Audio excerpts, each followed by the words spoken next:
Quiero que vayas conmigo al versículo 16 del tercer capítulo de Juan. Juan, tercer capítulo. Porque de tal manera amó Dios al mundo, que ha dado a su Hijo unigénito para que todo aquel que en él cree no se pierda, mas tenga vida eterna. ¿Cuántos podemos decirlo juntos? Díganlo todos juntos. Porque de tal manera amó Dios al mundo, que ha dado a su Hijo unigénito, para que todo aquel que en él cree no se pierda, mas tenga vida eterna. Ese es el Evangelio en resumen. Es una Biblia en miniatura. Cada cosa que debes saber sobre la redención y la salvación está en ese versículo de las Escrituras. 30 palabras maravillosas que mi madre me enseñó cuando estaba bañándome un sábado en la noche en una granja en Carolina del Norte. Ella dijo: quiero que te aprendas este pasaje de la Biblia. Y me enseñó ese pasaje porque de tal manera amó Dios al mundo, que ha dado a su Hijo unigénito, para que todo aquel que en él cree no se pierda, mas tenga vida eterna. Muchas personas me preguntan: si Dios ama al mundo, ¿por qué permite tanto sufrimiento en el mundo? La guerra, las enfermedades, la pobreza, el odio, la soledad, el aburrimiento, el vacío, los problemas psicológicos, el desempleo, la violencia, la tensión, todas esas cosas. ¿Por qué Dios no viene y lo para? Esa es una pregunta que muchas personas se hacen. Algunas personas aquí en Nueva York dicen: ya no puedo más, y se están suicidando. Las presiones de la vida son muy grandes. Ellos no las soportan. ¿Por qué? Si hay un Dios, ¿por qué no lo termina? Algunas personas dicen: ¿por qué Dios nos ha abandonado? Pero Dios no nos abandonó. Nosotros lo abandonamos. Muchos de los jóvenes aquí han oído la canción del año pasado del álbum Edge of the Century, álbum de Styx. Pero ¿has escuchado las palabras, la letra? Aquí está la letra, escucha. Todas las noches digo una oración, esperando que haya un cielo, pero cada día estoy más confundido, cuando los santos se vuelven pecadores. Todos los héroes y las leyendas que conocí de niño han caído como ídolos de arcilla, y siento este lugar vacío adentro. Tengo tanto miedo que perdí mi fe. Muéstrame el camino, muéstrame el camino. Llévame esta noche a la montaña, y llévate mi confusión, y muéstrame el camino. Y si veo una luz, ¿debo creer? Dime cómo lo sabré. Muéstrame el camino, muéstrame el camino. Llévame esta noche al río y lava mis ilusiones. Muéstrame el camino, muéstrame el camino. Dame la fuerza y el valor de creer que llegaré ahí un día. Y por favor, muéstrame el camino. Y cada noche digo una oración esperando que haya un cielo. Y este pasaje dice: Dios, Dios. ¿Crees en Dios? Sí. No puedo probar a Dios, no puedo llevarte a un laboratorio científico y probarte que hay un Dios. Pero la Biblia nos enseña sobre Él. Él es el creador. En el principio Dios creó los cielos y la tierra, todas las estrellas que ves en la noche. Si pueden verlas en Nueva York, Dios las creó y las colocó. Él también es espíritu. La Biblia dice: Dios es espíritu y quienes lo adoran deben hacerlo en espíritu y en verdad. Él no tiene un cuerpo como tú y yo. Él solo podría estar en un lugar a la vez si tuviera un cuerpo como estos. Pero Dios es espíritu y está en todos lados al mismo tiempo. Puede estar en Rusia, puede estar en China, puede estar en América, puede estar en África, puede estar en Latinoamérica, puede estar en todos lados al mismo tiempo. Dios también no cambia. Yo soy el Señor Dios que no cambia, dice la Biblia, en el cual no hay mudanza ni sombra de variación, dice Santiago. La Biblia enseña que Dios es un Dios santo, absolutamente santo. Él no puede ignorar el pecado.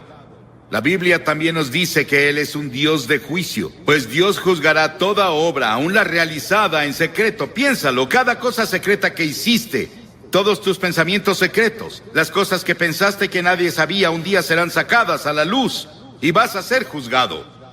La Biblia dice que Dios ha fijado un día en el que juzgará al mundo. Piénsalo, fijó un día, un momento en el que Él va a juzgar al mundo y tú estarás ahí. Dios, pero Dios también es un Dios de amor. Mi madre me amaba. Pero ella no me amaba, ni cercano a lo mucho que Dios me ama, y eso parece imposible de creer. Mi esposa me ama. Yo la amo. Tengo 5 hijos, los amo. Tengo 19 nietos, los amo. Y espero que ellos me amen. Tengo 3 bisnietos, creo que me aman, y los amo, y sé que todos aman al Señor. Pero nada puede compararse con el amor de Dios. Tuvieron que inventar una nueva palabra en griego para decirnos algo sobre el amor de Dios. Dios es un Dios de amor, Él te ama. Y si hay una cosa que quiero que te lleves de este gran parque cuando te vayas hoy es esto: Dios te ama.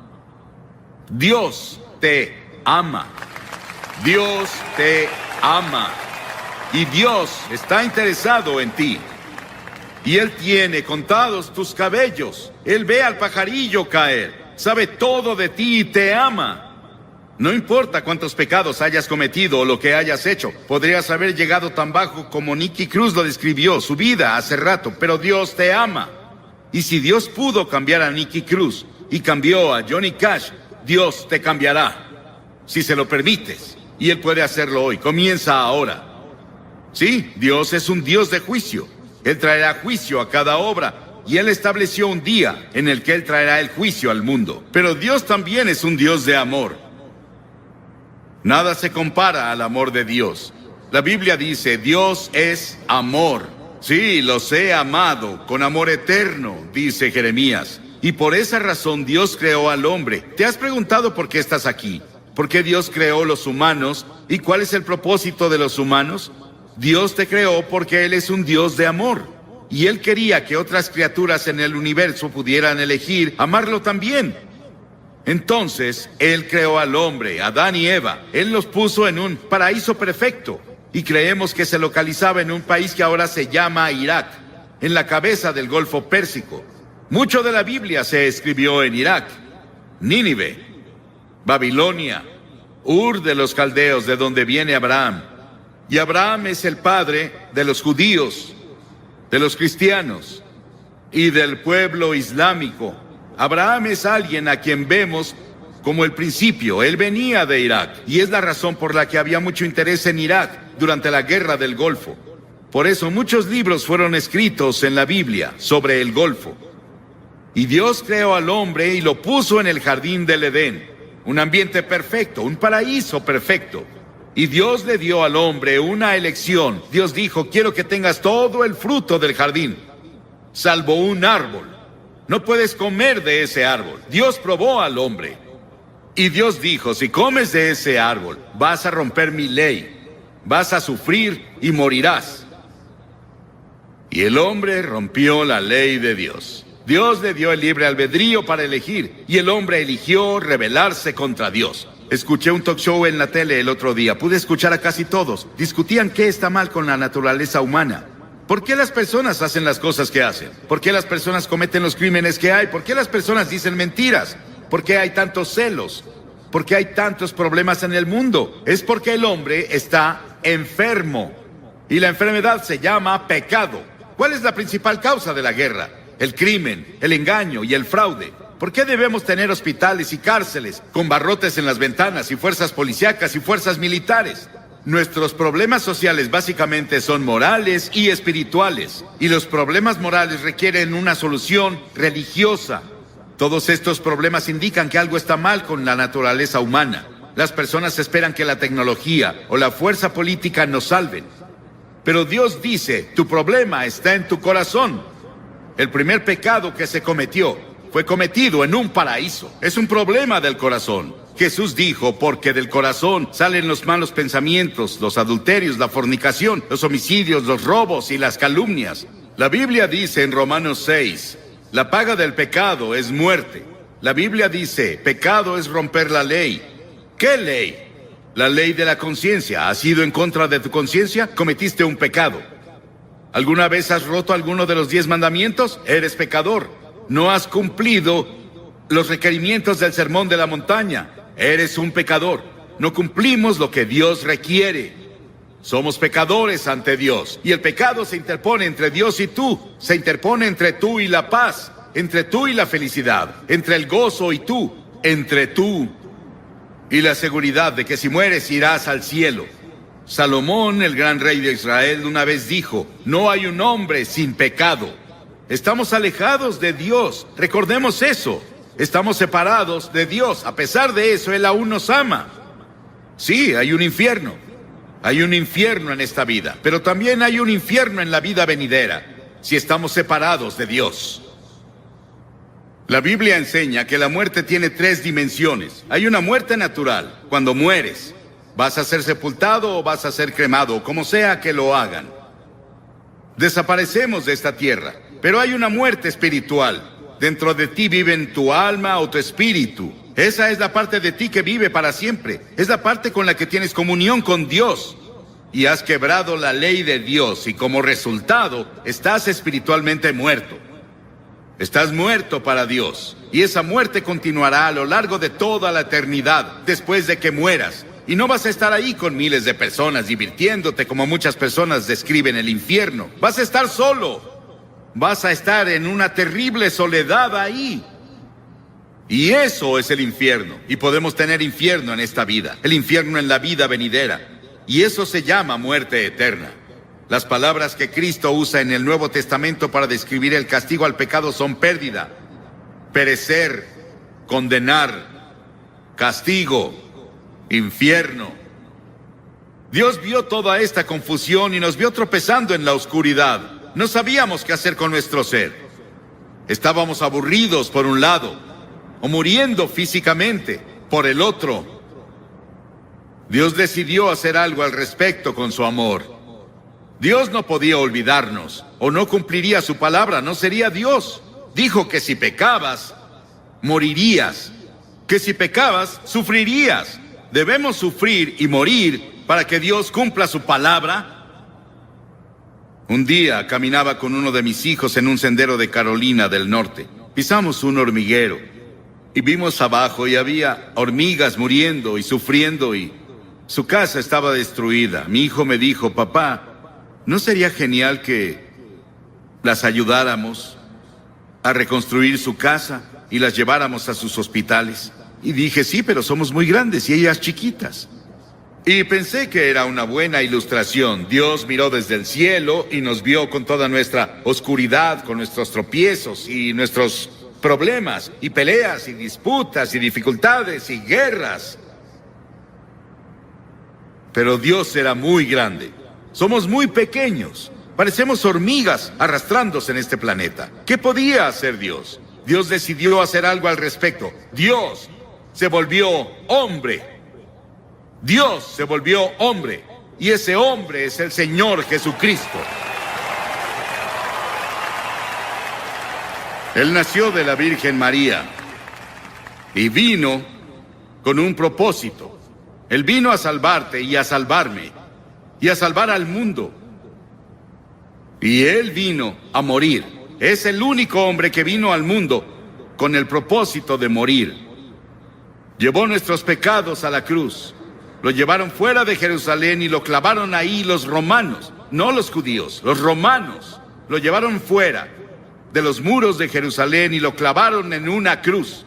Y Él derramó su sangre. Y en ese terrible momento, cuando estaba ahí, dijo: Dios mío, ¿por qué me has abandonado? Y en ese terrible momento hizo 7 agonizantes expresiones. Y en esas expresiones Él nos decía que se llevó nuestros pecados. Fue hecho pecado por nosotros. Piénsalo, Él fue hecho pecado. Se volvió culpable de tu adulterio. Se volvió culpable de todos los pecados sexuales que cometiste. Se volvió culpable de toda la envidia y los celos y las peleas y los asesinatos y homicidios que lees en los periódicos casi a diario. Él lo hizo, pecado por nosotros. El Señor puso sobre Él la iniquidad de todos nosotros. Piénsalo. Él tomó nuestros pecados. ¿Y qué debemos hacer? Debemos arrepentirnos del pecado. A lo largo de todo el Antiguo Testamento, los profetas decían: arrepiéntete. El primer sermón que Jesús predicó fue: arrepiéntete. En todo el Nuevo Testamento escribió: arrepiéntete, arrepiéntete, arrepiéntete, arrepiéntete. ¿Qué significa arrepentirse? Significa que confiesas a Dios: he pecado contra ti, Señor. Lo admito.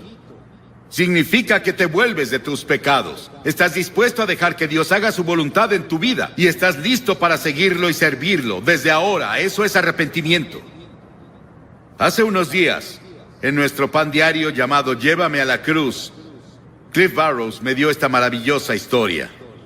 Un policía, un oficial, estaba patrullando una noche en un pueblo del norte de Gran Bretaña, cuando escuchó un sollozo entrecortado. Vio a un niño en la sombra sentado en una puerta y las lágrimas corrían por sus mejillas. El niño dijo: estoy perdido.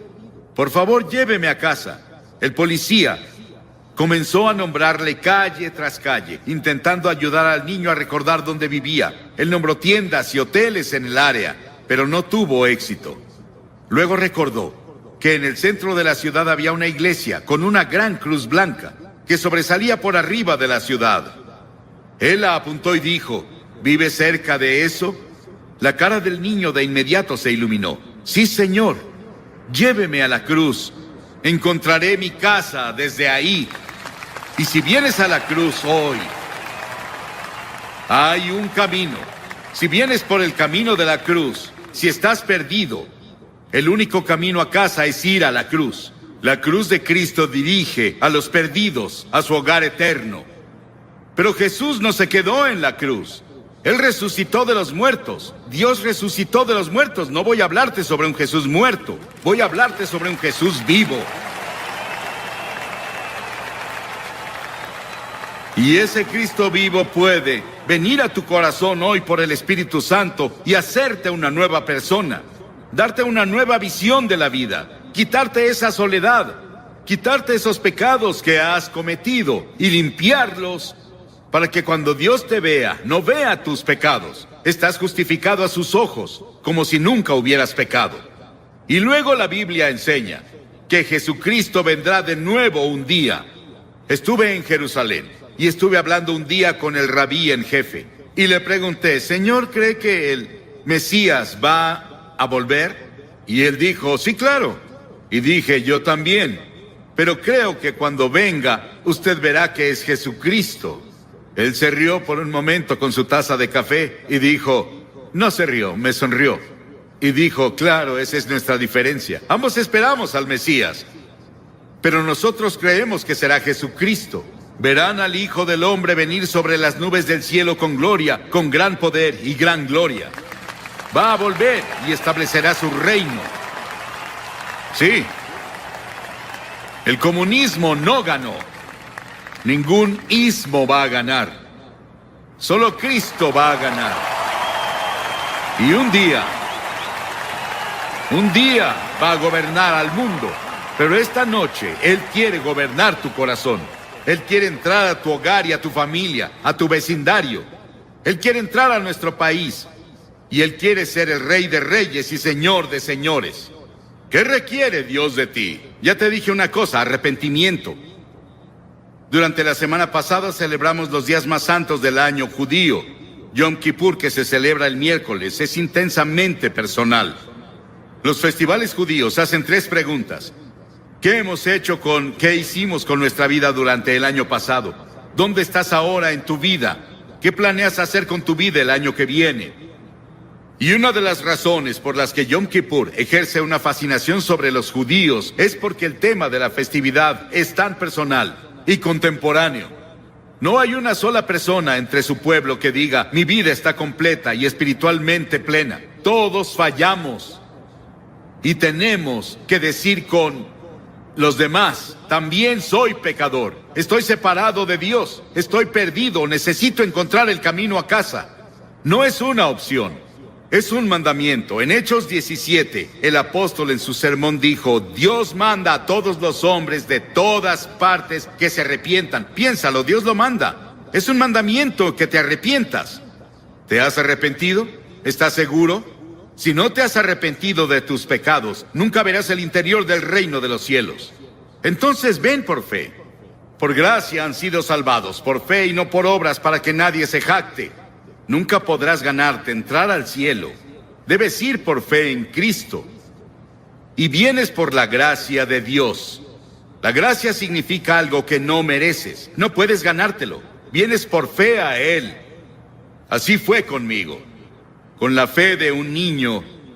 Dirás, Billy, esas cosas son tan simples. Jesús habló con tal simplicidad sobre las cosas espirituales que los niños lo oyeron con gusto. Debemos hacerlo simple. Es una verdad profunda, pero debe ser proclamada con simplicidad. Y todos los que hoy están dispuestos a decir, me arrepentiré de mis pecados, recibo a Cristo como Salvador, y quiero seguirlo y servirlo, o quiero rededicarme a Él.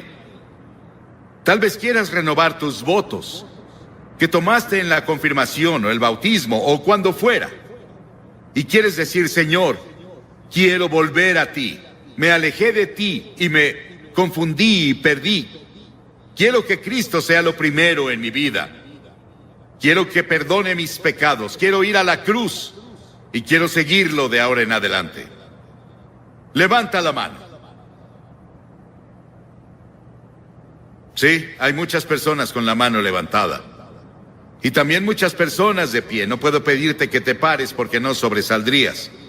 Y hay 4 cosas que de ahora en adelante son muy importantes. Primero, lee la Biblia todos los días. La Biblia es comida para tu alma. En segunda, ora. Tal vez no orarás como un clérigo, pero puedes decir, Señor, ayúdame, necesito ayuda. Él vendrá a ayudarte, Él responderá a tu oración. Ora en el nombre de Cristo. Di, Señor Jesús, te necesito. Y luego la tercera cosa, sé testigo de Cristo. Dile a las personas cuando te vayas esta noche, o coméntales mañana, en la reunión en Great Lawn, hice un compromiso con Cristo y voy a cumplirlo con la ayuda de Dios. Eso te ayudará a ganar a otras personas para Cristo. Y luego, la cuarta cosa es ir a la iglesia. A una iglesia donde Cristo es proclamado. Y seguirlo y servirlo. Lo mejor que puedas, porque verás, cuando te vayas de aquí no te vas solo. El Espíritu Santo de Dios se irá contigo. Y quiero que repitas esta oración en voz alta conmigo. Ora en voz alta. Dios, soy pecador. Lamento mi pecado. Estoy dispuesto a alejarme de mi pecado. Y recibo a Cristo como Salvador. Lo confieso como Señor. Quiero hablar esta noche acerca del mensaje de Jesús.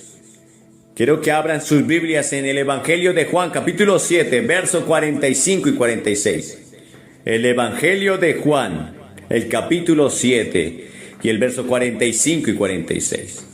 Los alguaciles vinieron a los principales sacerdotes y a los fariseos, y estos les dijeron, ¿por qué no le habéis traído?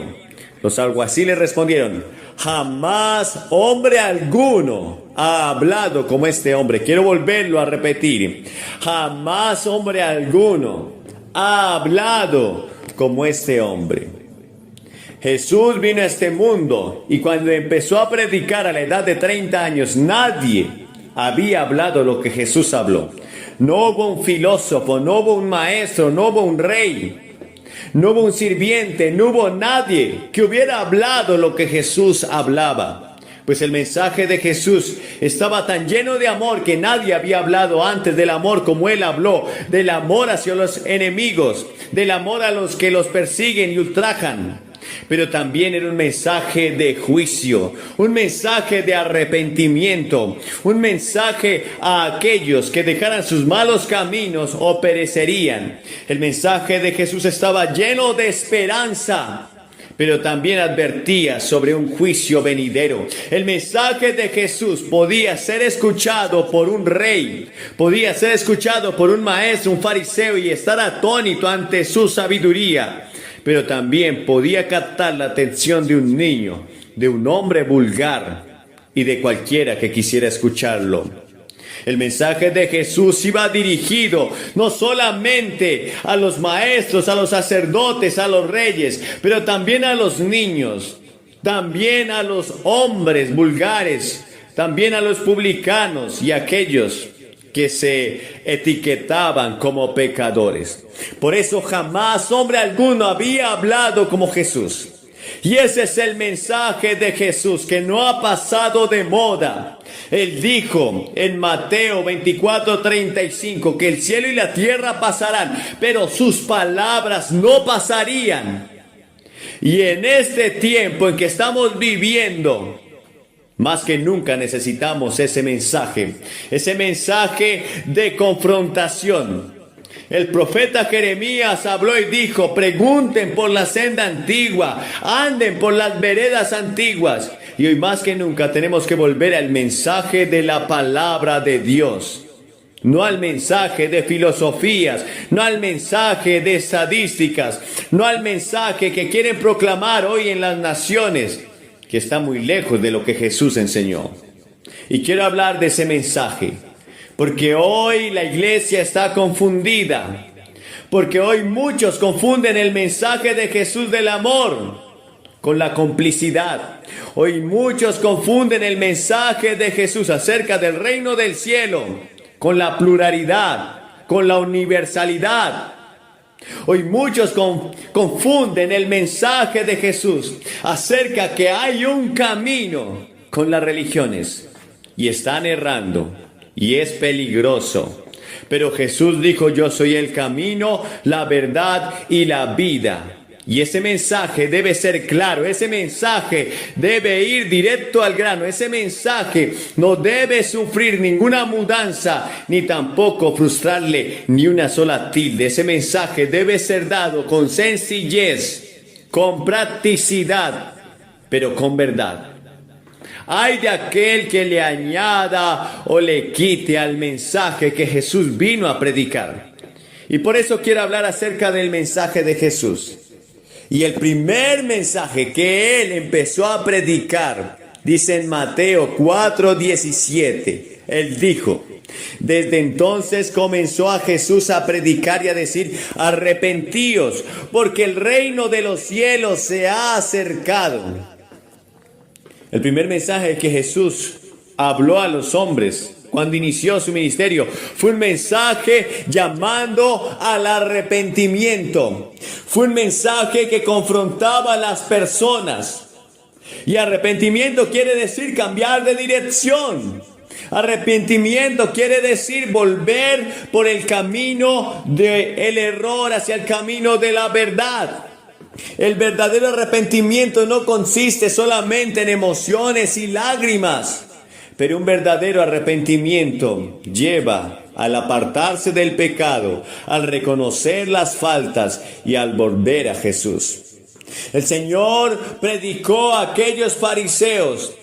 El Señor predicó incluso a sus discípulos. Sus discípulos le estaban comentando en una ocasión, contándole acerca de cómo Herodes había mezclado los sacrificios de los galileos. Y el Señor dijo: antes, si no te arrepientes, todos perecerán igualmente. Y ya el hacha está puesta a la raíz de todo árbol. Ese fue el primer mensaje de Jesús, un mensaje de arrepentimiento, un mensaje de confrontación, un mensaje cargado de amor, pero que no permitía el pecado. Cuando él habló a aquella mujer que trajeron para que fuera apedreada delante de él, que fue sorprendida en el mismo acto de adulterio, le preguntaron a aquellos hombres que la traían: en la ley de Moisés se nos dice que debemos apedrear a tales mujeres. El Señor dijo: el que esté libre de pecado, que tire la primera piedra. Y todos arrojaron sus piedras al suelo y huyeron. Pero cuando él está a solas con la mujer, le dice: vete y no peques más. Y hoy los jóvenes de esta era, de este tiempo, necesitan escuchar esta palabra: vete y no peques más. El Señor le dijo a aquel hombre que estaba en Betesda paralítico, luego de que fue sanado, le dijo: vete y no peques más, para que no te suceda algo peor. Y vemos que el mundo está yendo de cabeza porque no queremos que este mensaje sea predicado.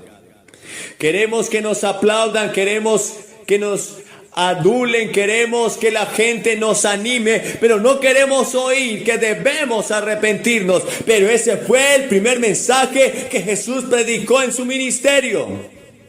Ahora tú y yo somos llamados a predicar el arrepentimiento. En Mateo 5:14 podemos leer: vosotros sois la luz del mundo. Una ciudad asentada sobre un monte no se puede esconder, ni se enciende una luz, ni se pone debajo de un almud, sino sobre un candelero, y así alumbrará a todos los que están en casa. Es necesario que tú y yo seamos luz en medio de las tinieblas. Es necesario que tú y yo seamos la sal de este mundo insípido. Un mundo que está lleno de filosofías relativistas. Y hoy la gente no llama pecado a lo que la Biblia dice que es pecado, porque para ellos es relativo. Pero tú y yo fuimos llamados a predicar la verdad absoluta de la palabra, que no deja el pensamiento libre a las especulaciones. La Biblia llama pecado lo que es pecado, y tú y yo debemos hacerlo también. La Biblia habla de un solo camino, que es Cristo. La Biblia habla de una sola verdad, que es su palabra. La Biblia habla de un juicio venidero y de un cielo eterno, al cual tú y yo estamos invitados, pero sin arrepentimiento no podrá haber remisión de pecado. Si tú quieres venir a Cristo esta noche, deberás arrepentirte. Deberás reconocer que necesitas arrepentimiento, de otra manera no podrás arrepentirte. Deberás reconocer que necesitas dejar muchas cosas, y eso es un verdadero arrepentimiento.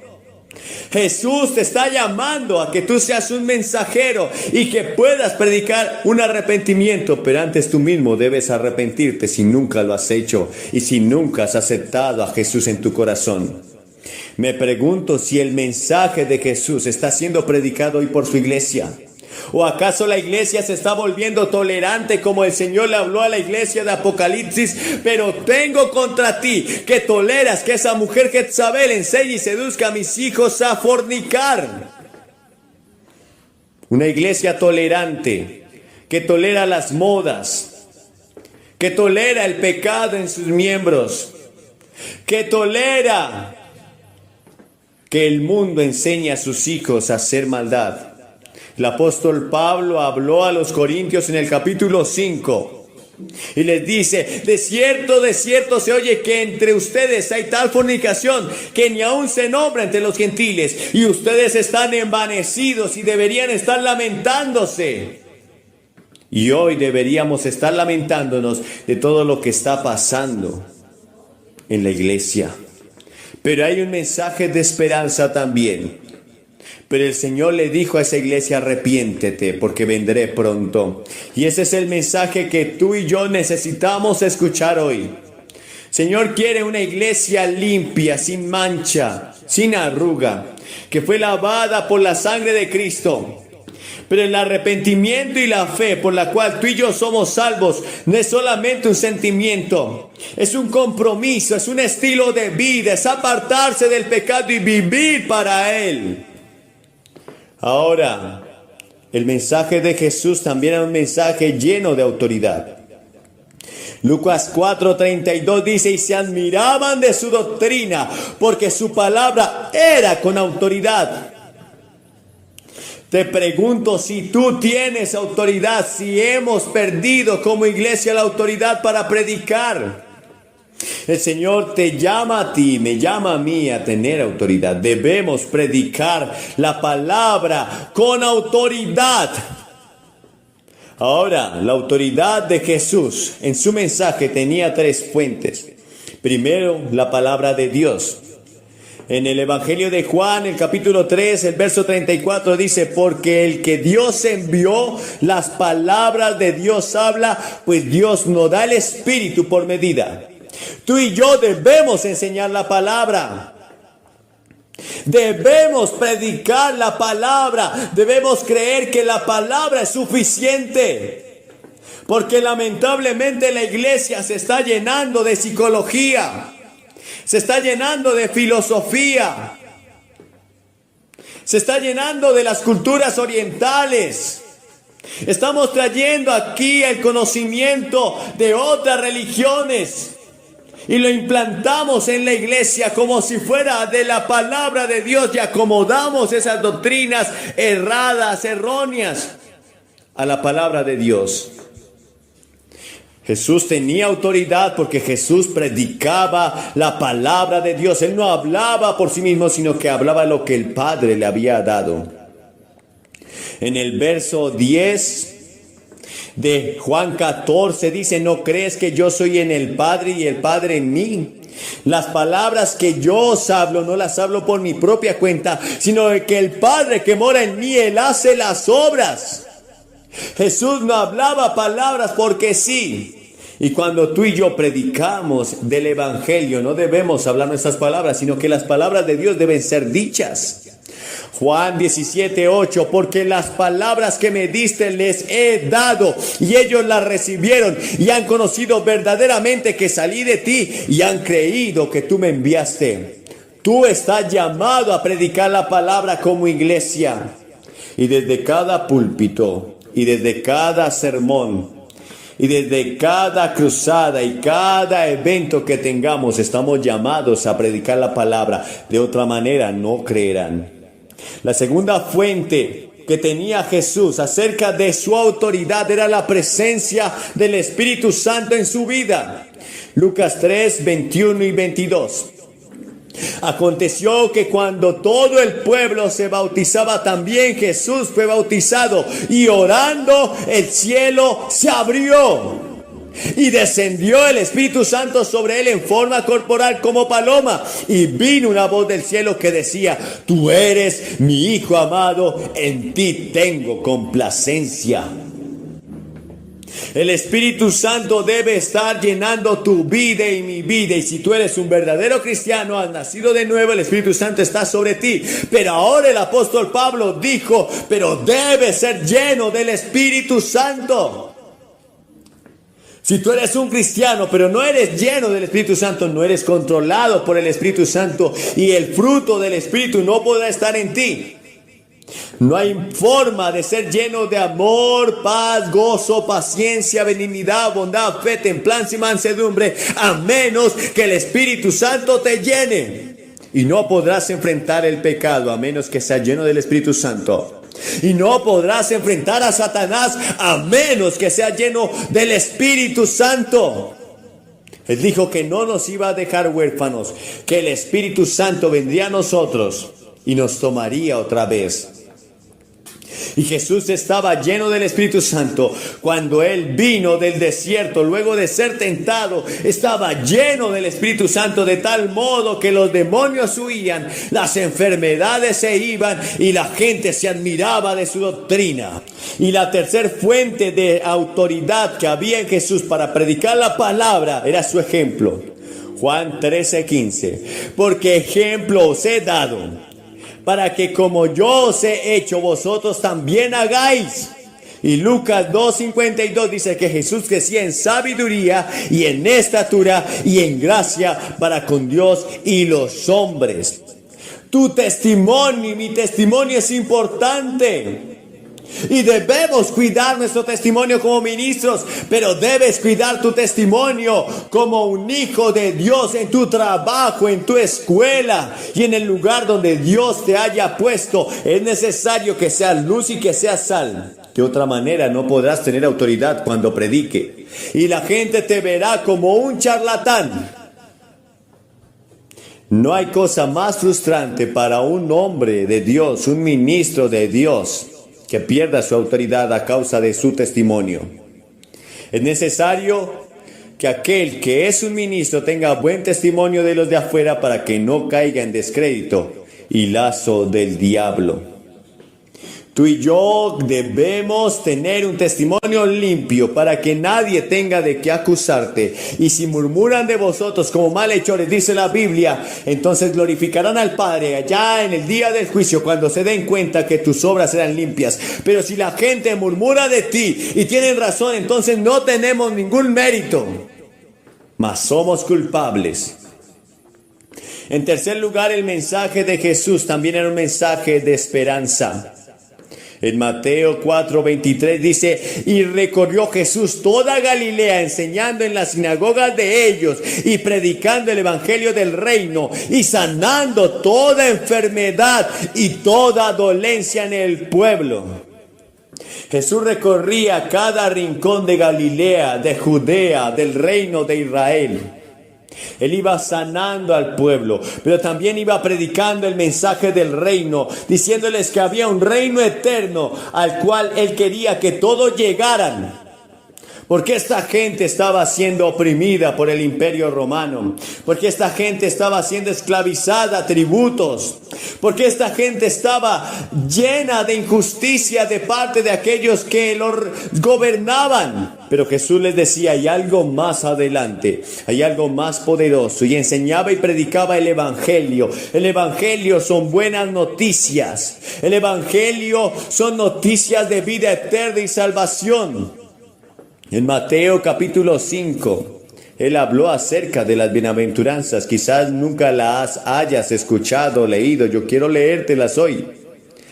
Él vio la multitud y subió al monte. Estoy leyendo Mateo capítulo 5 del verso 1 en adelante. Y sentándose vinieron a él sus discípulos. Y abriendo su boca les enseñaba diciendo, bienaventurados los pobres en espíritu, porque de ellos es el reino de los cielos. Bienaventurados los que lloran, porque ellos recibirán consolación. Bienaventurados los mansos, porque ellos recibirán la tierra por heredad. Bienaventurados los que tienen hambre y sed de justicia, porque ellos serán saciados. Bienaventurados los misericordiosos, porque ellos alcanzarán misericordia. Bienaventurados los de limpio corazón, porque ellos verán a Dios. Bienaventurados los pacificadores, porque ellos serán llamados hijos de Dios.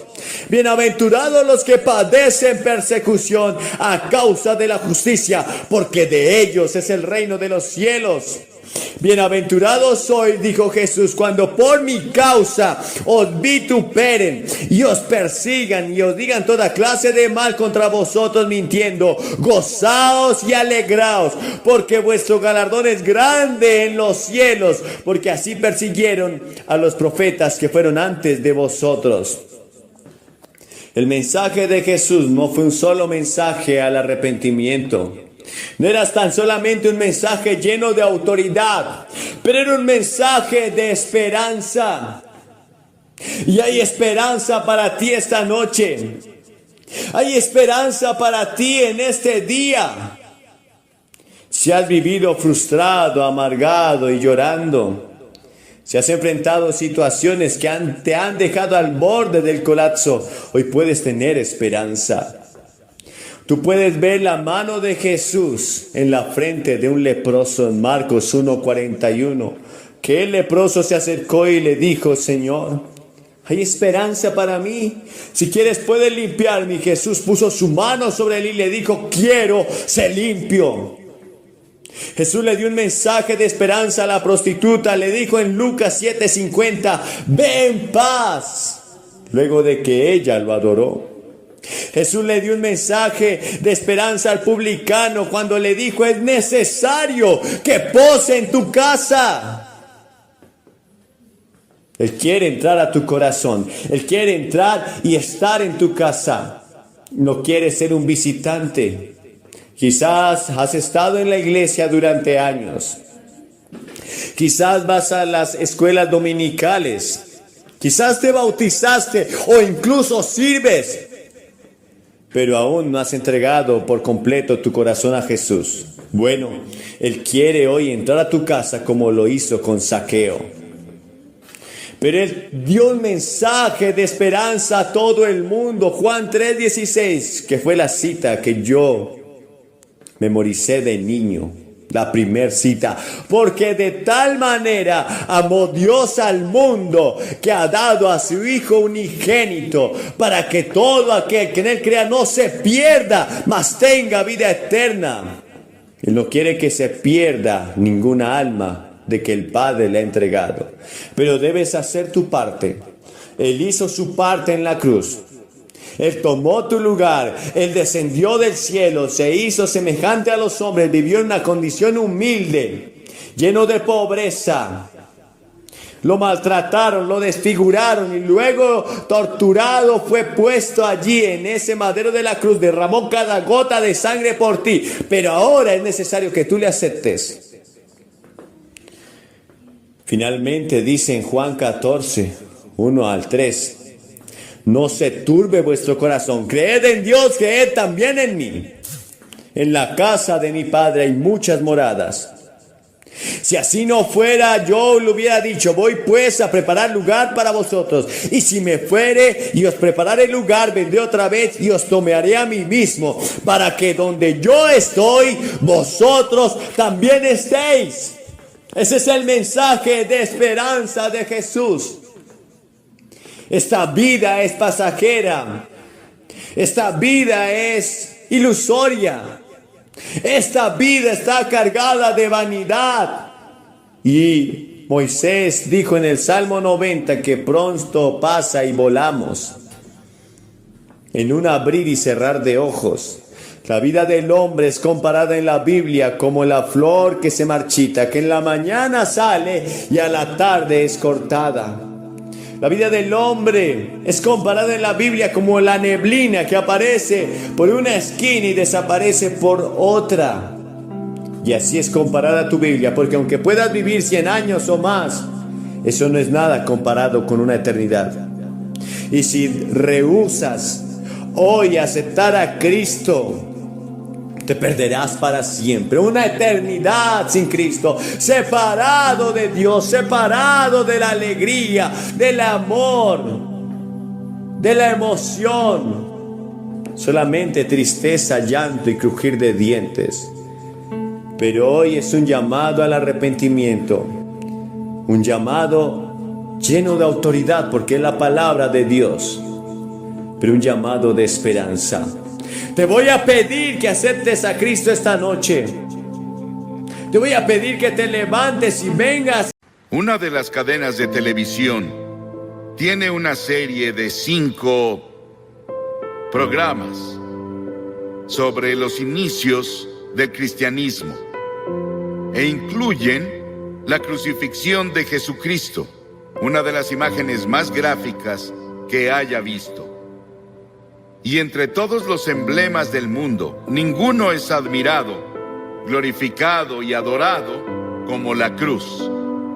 Fue el instrumento del sufrimiento de Cristo y de su muerte, y también el instrumento de nuestra salvación. La historia de la cruz es muy interesante, porque se remonta a India, se remonta a China, mucho antes de que Cristo viniera. Y las víctimas, como saben, eran atadas a la cruz con cuerdas o sus manos eran clavadas y eran dejadas a morir. Y el calor del sol, el peso de su cuerpo y la tortura que pasó antes de ir a la cruz, tardaban a veces 2 o 3 días y a veces una semana para que la persona muriera.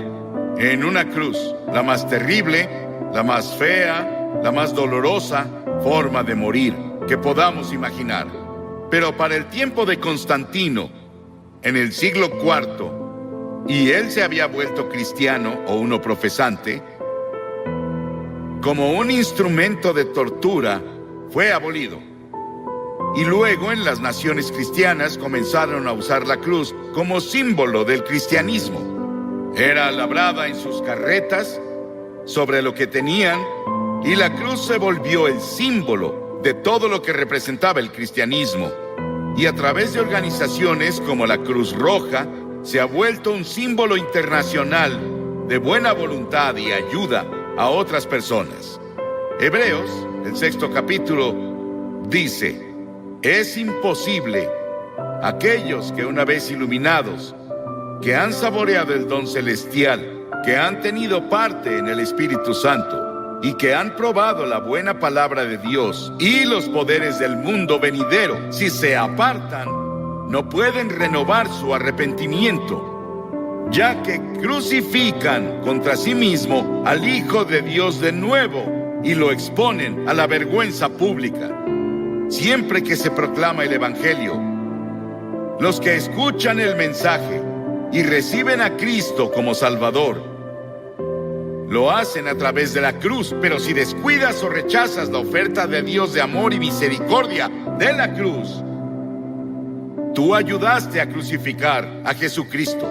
Por eso está mal decir que los judíos crucificaron a Cristo, como los cristianos decían principalmente en la Edad Media, y solían intentar convertir a los judíos a punta de espada, con una pistola en su cabeza o con un cuchillo en su cuello para intentar hacer que se convirtieran, porque decían que eran los asesinos de Cristo. Ellos no mataron a Cristo. ¿Sabes quién fue?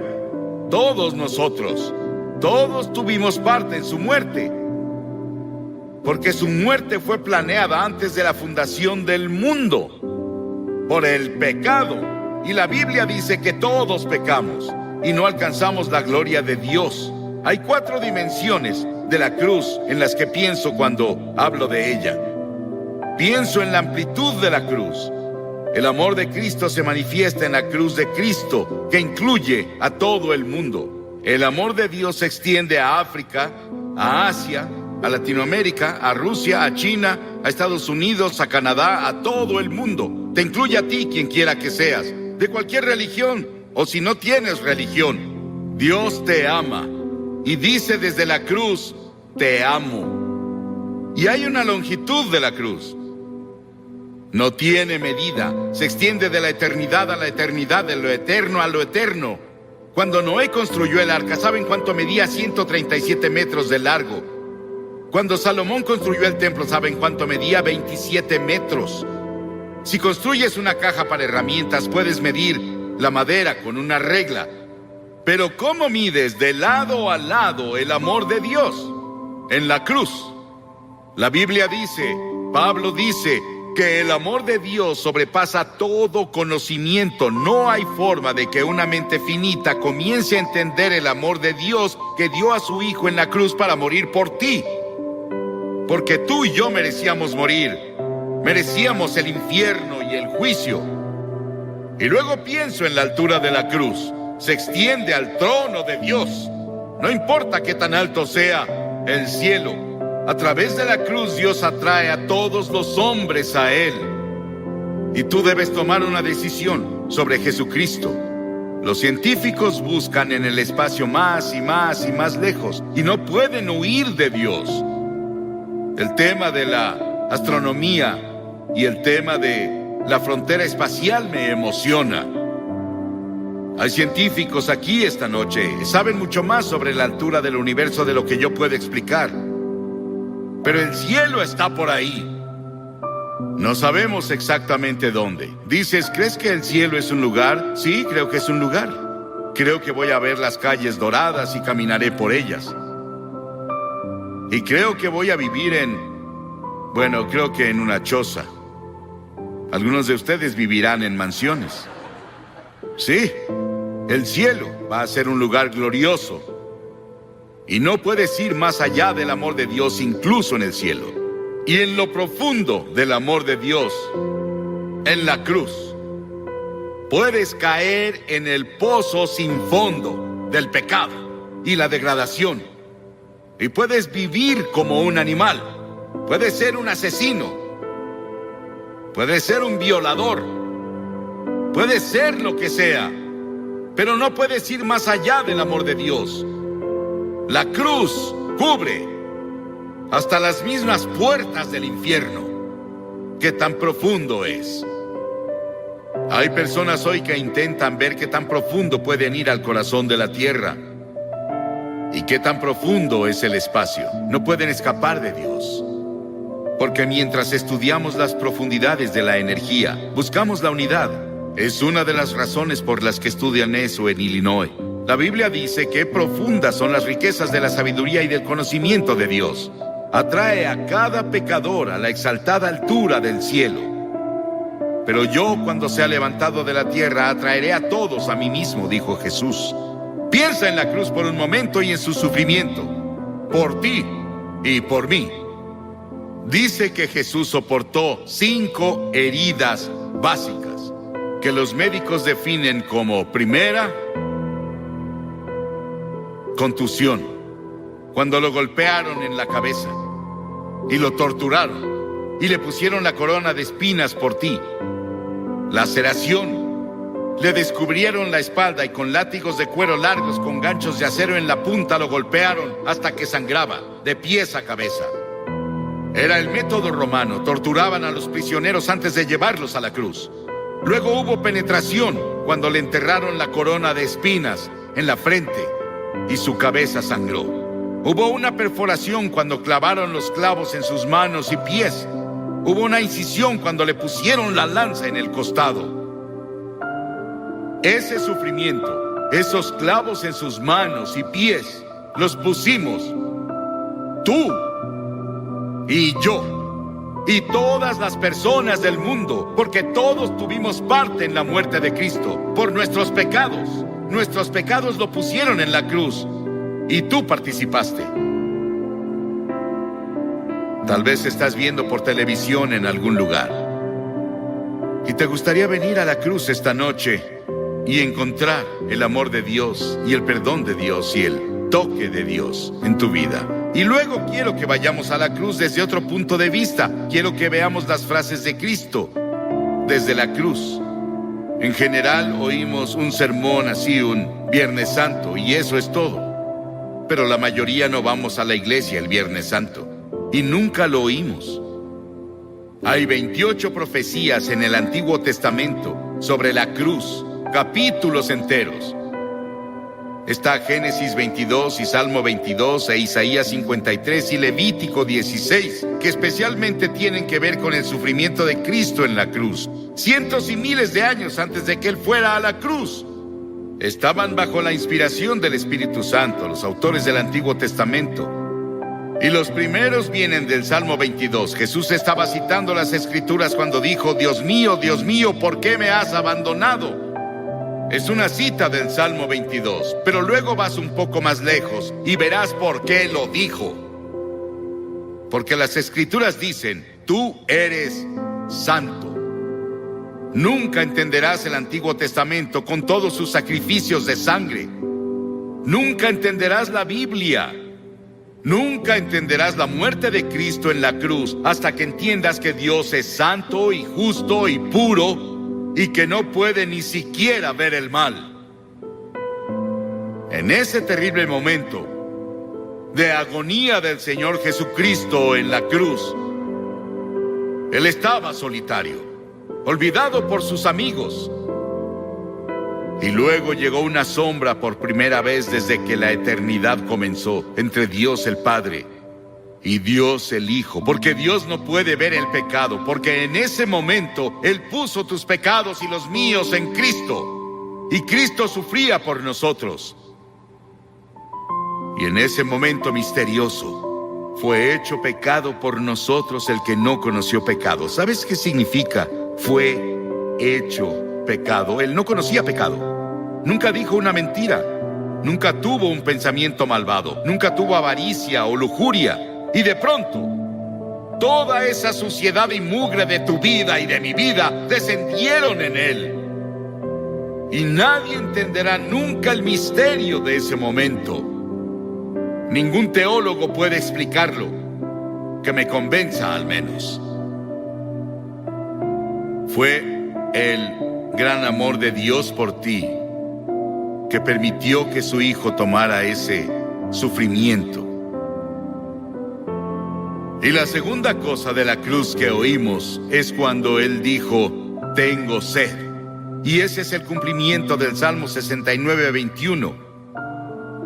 Y cuando dijo, tengo sed, le dieron vinagre a beber, mezclado con hiel, y cuando Él lo probó, no lo bebió.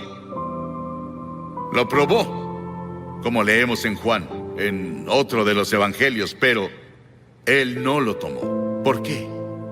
Porque hubiera sido un sedante. Le hubiera quitado algo del sufrimiento. Y Él estaba ahí para tomar todo el sufrimiento con conciencia absoluta. Por ti y por mí. No lo aceptó. Él debía sufrir la terrible agonía y llevar nuestros pecados a la cruz consciente por ti. Y si hubiera sido la única persona en todo el mundo, habría muerto por ti. Y luego en Lucas 23:34 hay otra cosa que dice de la cruz. Él dijo: Padre, perdónalos, no saben lo que hacen. Estaba hablando de esos soldados que lo estaban clavando, la multitud que estaba ahí, que gritaba e injuriaba contra él. 72,000 ángeles sacaron sus espadas listos para venir a rescatarlo, y él dijo: no, lo hago porque los amo. Verás, tú y yo hemos pecado contra Dios, quebramos sus leyes, y él dijo: el día que rompas mis leyes, sufrirás y morirás. Él se lo dijo a Adán y Eva. Ellos rompieron la ley, pecaron, eso significa. Y verás, Dios nunca quiso que nadie muriera. Y Dios no creó el infierno para nosotros. Pero deliberadamente nos rebelamos contra Dios.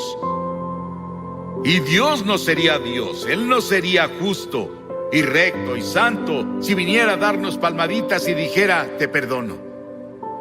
Teníamos que morir por nuestros pecados, o alguien calificado tenía que morir por nosotros, y esa persona calificada era Jesucristo, y Él se ofreció a hacerlo. Él murió en nuestro lugar. Oí sobre una mujer que le escribió a un columnista y dijo que su cura para la culpa era ir a su propio jardín, cavar un agujero en la tierra, recostarse boca abajo, decir de que era culpable y confesar todas sus faltas en ese lugar que cavó y luego cubrirlo. Las personas harán casi de todo para enterrar sus culpas. El lugar para deshacerse de ellas es la cruz.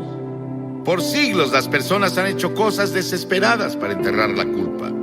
James Nelson, sobre quien leímos el año pasado, de joven, en una escena llena de alcohol, golpeó a su madre hasta matarla con un ladrillo. Estuvo 9 años en prisión y durante ese tiempo conoció a Cristo en la cruz y tuvo un profundo arrepentimiento y confesó a Cristo como su Salvador y Señor. Comenzó a estudiar la Biblia y comenzó a ser predicador laico. Y el año pasado fue ordenado en la Iglesia de Escocia como ministro presbiteriano. El perdón de Dios, el amor de Dios, el poder de la cruz para cambiar y perdonar. ¡Qué maravilloso y grandioso! Y otra cosa que hizo en la cruz, que es la cosa más conmovedora para mí en el mundo. Ahí parada ante la cruz, su madre. Y él miró a Juan, uno de sus discípulos, y le dijo: Juan, mira a esta mujer. Y ella dijo, él le dijo a María, su madre, la llamó mujer, igual que lo hizo en Caná de Galilea 2 veces, la llamó mujer. Él dijo: mujer, he ahí a tu hijo. Y desde ahí, Juan, su amigo y discípulo, se encargó de su madre. Hay un grupo de rock en Inglaterra llamado The Cure. Jesucristo en la cruz fue esa cura para todas nuestras propias relaciones cortadas y enfermas. Todos los problemas sociales, las personas oprimidas del mundo sienten el impacto de su muerte en la cruz. Y hubo otra declaración en la cruz. Él dijo: consumado es, terminé. ¿A qué se refería? En Juan 17 él dijo: he terminado el trabajo que me diste a hacer. Dios le dio un trabajo a hacer y el trabajo era morir en la cruz. Para esto he nacido, dijo él, vino a morir. Es el único hombre que vino para morir. Para eso vino. Nos preguntamos por qué él no alimentó a todos y no curó a todos. Pudo hacerlo. Eso habría sanado cuerpos y alimentado personas hambrientas, y él lo hizo por compasión, pero su trabajo era la cruz.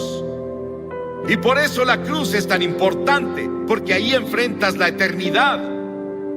Verás, el cuerpo irá a la tumba, pero tu alma, tu espíritu, que es parte de ti, vive para siempre y vive dentro de tu cuerpo, seguirá vivo y vivo y vivo. ¿Dónde vas a pasar la eternidad, en el cielo o el infierno? Se decidirá por la cruz lo que haces con la cruz.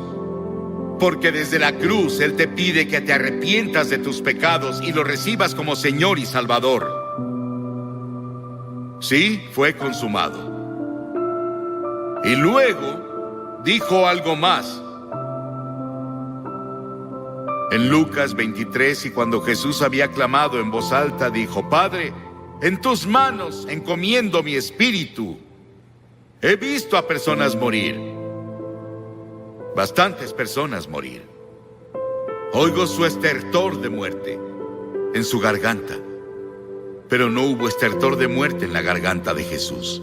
No le quitaron la vida a Él. Él la entregó voluntariamente y dijo en voz alta, noten que es voz alta, dijo: te encomiendo mi espíritu.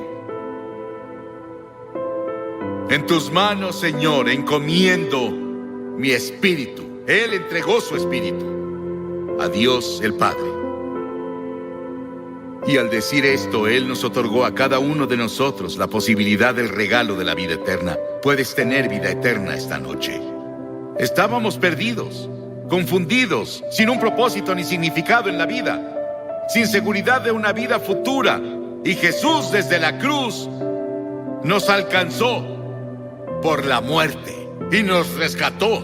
Y le decimos hoy, Señor y Salvador. ¿Estás seguro de que Él es tu Señor y tu Salvador? Miles de personas van a la iglesia, pero no están seguros de si han entregado sus vidas a Cristo. Y luego al final hubo una declaración que le hizo al ladrón en la cruz. Las masas abajo gritaron: si eres el Hijo de Dios, baja y sálvate tú.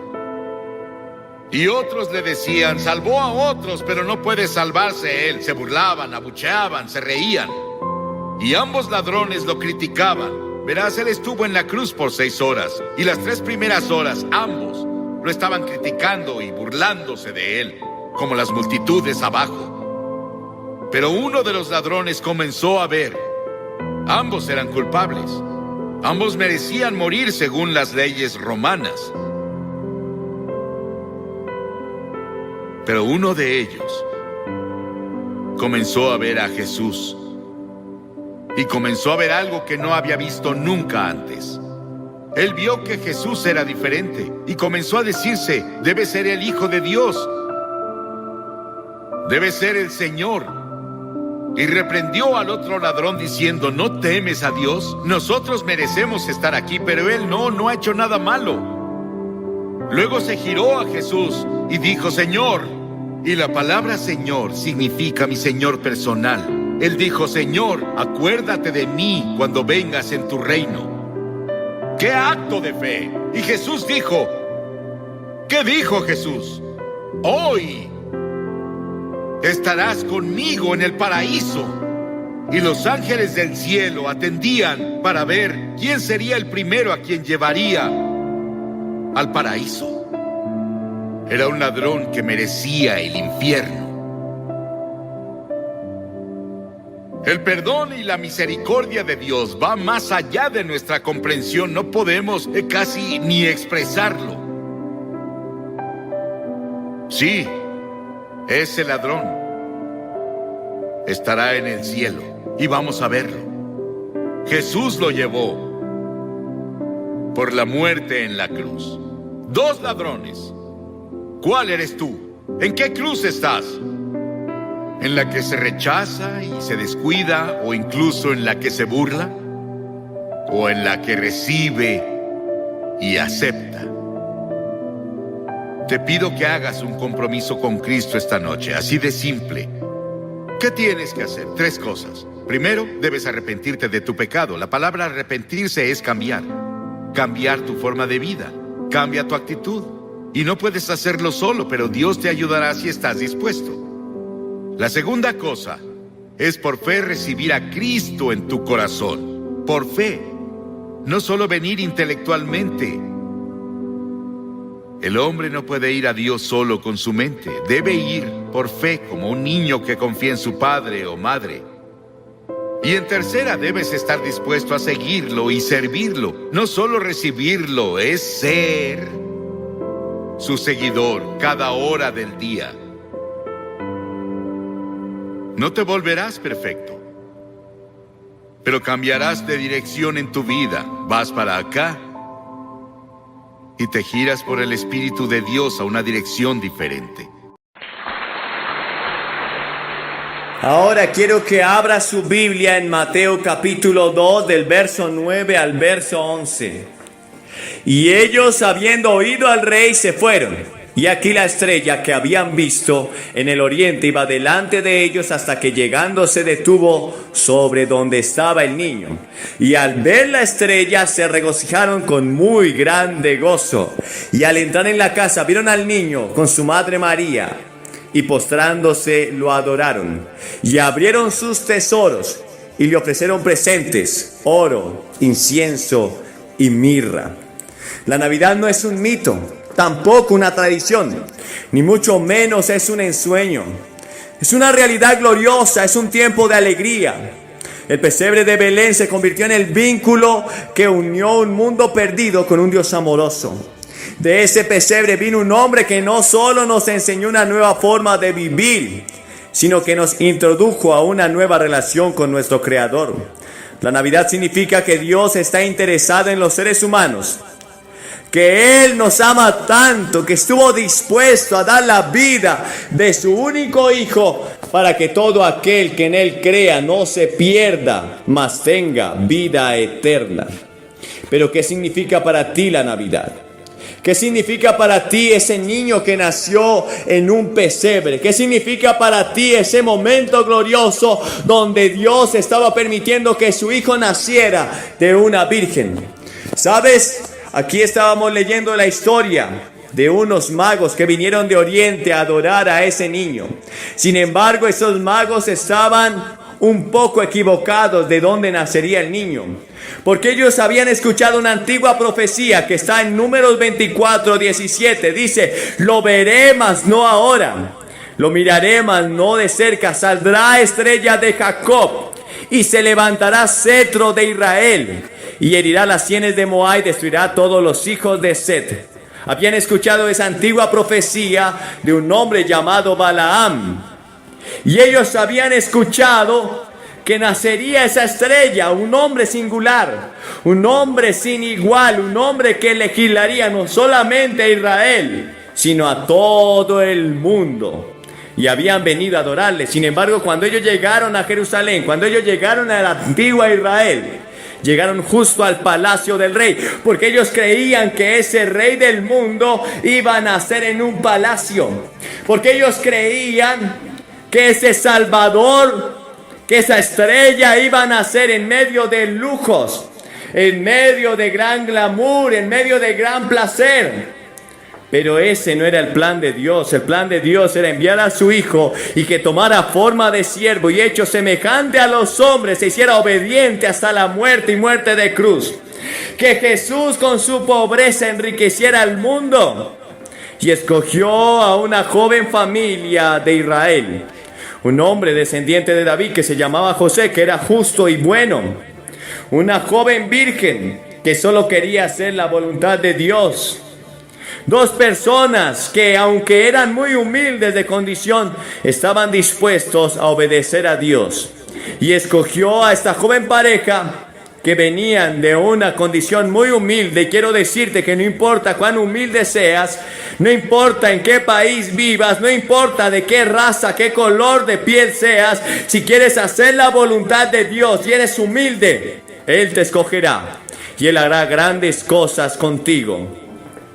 Y cuando llegaron los magos de Oriente y no encontraron al rey en el palacio, entonces preguntaron a los antiguos escribas, a los sabios de Israel. Les dijeron: hemos visto su estrella y hemos venido a adorarle. Y aquellos sabios, aquellos hombres de Israel que conocían la ley de Dios, los escribas, indagaron y sabían que el Señor iba a nacer en Belén, en la más pequeña de todas las tribus de Judá.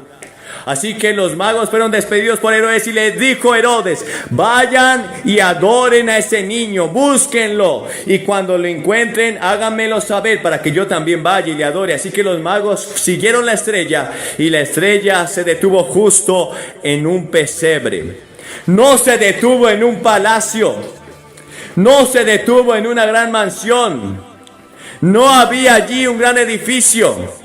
Simplemente había allí un pesebre, un lugar, un establo, donde habían vacas, donde habían animales domésticos. Allí fue el único lugar donde encontró esta familia para posar y para que su hijo pudiera nacer, porque en ningún lugar les habían dado habitación. Ellos fueron quizás al Hotel Hilton, pero allí les rechazaron. Ellos quizás fueron a otro hotel de lujo, pero allí no había lugar. Porque allí preferían estar los ricos, las personas adineradas, elocuentes, los sofisticados. Pero no había espacio para Jesús. Yo quiero preguntarte, ¿hay espacio para Jesús en tu corazón? ¿Hay espacio para Jesús en tu vida? ¿Estás dispuesto a sacrificar a esos lujos, esos deseos pecaminosos para que Jesús entre en ti? Porque cuando María y José llegaron a Belén no había espacio en los hoteles, no había espacio en ningún lugar para ellos. En ningún mesón había espacio para Jesús y María. Entonces solo les indicaron que había un pesebre, quizás sucio, un pesebre donde habían animales domésticos, y ese era el único lugar. Y Jesús entró allí. Allí estaba María y José. Porque el Señor está pidiendo un corazón humilde, dispuesto, contrito y humillado. Él no te está pidiendo que seas perfecto, que seas sabio, que seas estudiado, que vengas de un linaje real. Él dice que aquel que se humilla le encontrará. Él habita con el humilde de espíritu y el contrito y humillado, al cual Dios nunca despreciará. Y estos magos hicieron varias cosas de las que hoy quiero hablar. Primero, ellos vinieron de muy lejos a adorar al rey que había nacido. Ellos caminaron cientos de kilómetros, recorrieron cientos de millas, caminaron minutos, de noche, de día. No sabemos cuántos eran, la Biblia no dice el número, pero vinieron desde muy lejos. ¿Qué has hecho tú por Jesús? ¿Qué has tenido que dejar por Jesús? La Biblia dice que el que no está dispuesto a tomar su cruz cada día y seguirme no es digno de mí. Que el que no aborrece a padre, a madre, a hermanos, mujer, hijos, y aun su propia vida no es digno de mí. Por supuesto que Él no está diciendo que debes aborrecer a tus padres. Lo habla en que debes poner siempre en primer lugar a Dios. Y estos magos de Oriente nos dan una lección de sacrificio, de esfuerzo. Y veo el cristianismo de América sofisticado, es popular, ser cristiano en América es casi una moda. Y veo cuánto error hemos caído, cuánta sutileza el enemigo ha tomado nuestra vida para sacarnos ventaja, porque no vemos esfuerzo. Pero hay muchas cosas a las que tienes que negarte. Estos hombres se negaron a estar con sus familias en días. Estos hombres se negaron quizás a trabajar por sus propios medios. Estos hombres se negaron a tener una vida cómoda, solo por ir a adorar a Jesús. Luego dice la Biblia que ellos trajeron presentes. Tú lo puedes leer. Ellos traían oro, incienso y mirra. Y es de notar que solo a los reyes se les ofrecía oro. Cuando el rey Salomón tomó posesión de su trono como el legado de David, dice la Biblia que vinieron muchos reyes de todo lugar y le traían oro. La misma reina de Saba le trajo oro, porque oro era lo que se le ofrecía a los reyes. Oro era lo que se le ofrecía a aquellos monarcas grandes de esa época. Y es de saber que estos magos traían oro. Es decir, que lo estaban reconociendo como rey. Y la pregunta que tú debes hacerte en esta noche es: ¿has reconocido a Jesús como tu rey? ¿Lo has reconocido como el jefe de tu vida? ¿Como aquel que comanda? Él es el rey de tus sueños, de tus sentimientos, de tus deseos, de tus anhelos. Porque tú puedes decir: oh sí, yo soy cristiano, yo voy a la iglesia, Yo sirvo en la iglesia incluso. Pero si tú no lo tomas en cuenta a la hora de tomar decisiones, déjame decirte que Él no es tu rey. Si tú hoy estás caminando en un camino de maldad y no haciendo la voluntad de tu Padre, Él no es tu rey.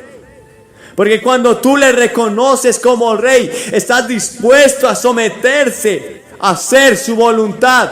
Y la voluntad de Dios es buena, agradable y perfecta. No agradable a nuestros sentimientos, no agradable a nuestra carne, porque nuestra carne solo quiere hacer lo malo, nuestro corazón es engañoso y perverso. Pero es agradable a la voluntad que Él quiere hacer en nuestra vida. Él siempre escogerá lo mejor para nosotros. Y estos hombres le habían ofrecido el oro, reconociéndolo como rey. Es de notarse que tú y yo debemos reconocer a Jesús como Rey. Él dice que a todos los que le recibieron, a los que creen en su nombre, les dio la potestad de ser llamados hijos de Dios. Pero es necesario que tú entiendas que debes recibirle no solamente como tu Salvador y creer que eres salvo, sino solamente también como tu Señor, porque debes obedecerle. Y debemos obedecer a lo que Él nos está pidiendo hoy. A vivir una vida que agrade a Él. Una vida que se niegue quizás a los placeres de este mundo, pero que quiera agradar a Jesús. Lo segundo que le ofrecieron fue incienso. Y sabes, al antiguo Dios de Israel, a los antiguos dioses del mundo, se les ofrecía incienso. En los lugares altos ponían incienso, y a esas deidades antiguas se les ofrecía el incienso, reconociéndolos como dioses, aunque no eran dioses. Pero al Dios de Israel, al Dios único y verdadero, se le ofrecía incienso en el templo que había construido Salomón y luego en el templo que había construido el rey Herodes. Aún dice la Biblia en el Nuevo Testamento que Zacarías, el padre de Juan el Bautista, ofreció incienso. Porque solo el incienso se le reconocía a aquel que era Dios, y a Él solo se le podía ofrecer. Nadie más podía ofrecer incienso. Aun cuando los hijos de Aarón ofrecieron un fuego extraño, incienso, en una forma equivocada, cayeron muertos. Porque solo a Dios se le puede ofrecer incienso. Y cuando estos hombres dan incienso, le estaban diciendo a Jesús: te reconocemos como Dios. Aunque había nacido en un pesebre, aunque había nacido de una virgen, aunque estaba naciendo en una familia pobre, ellos le estaban diciendo: te reconozco como Dios. Y hoy tengo que preguntarte: ¿tú reconoces a Jesús como Dios? Porque estos magos que caminaron, que sacrificaron, que tomaron tiempo para venir a Él, que se habían negado a sí mismos, le estaban reconociendo como Dios. Y tú dirás: Billy, no sé a qué te refieres. Bueno, si tú reconoces a Jesús como Dios, debes reconocer que Él es igual. Ahora quiero que abra su Biblia en Mateo capítulo 2, del verso 9 al verso 11. Y ellos, habiendo oído al rey, se fueron. Y aquí la estrella que habían visto en el oriente iba delante de ellos hasta que llegando se detuvo sobre donde estaba el niño. Y al ver la estrella se regocijaron con muy grande gozo. Y al entrar en la casa vieron al niño con su madre María, y postrándose lo adoraron. Y abrieron sus tesoros y le ofrecieron presentes: oro, incienso y mirra. La Navidad no es un mito, tampoco una tradición, ni mucho menos es un ensueño. Es una realidad gloriosa, es un tiempo de alegría. El pesebre de Belén se convirtió en el vínculo que unió un mundo perdido con un Dios amoroso.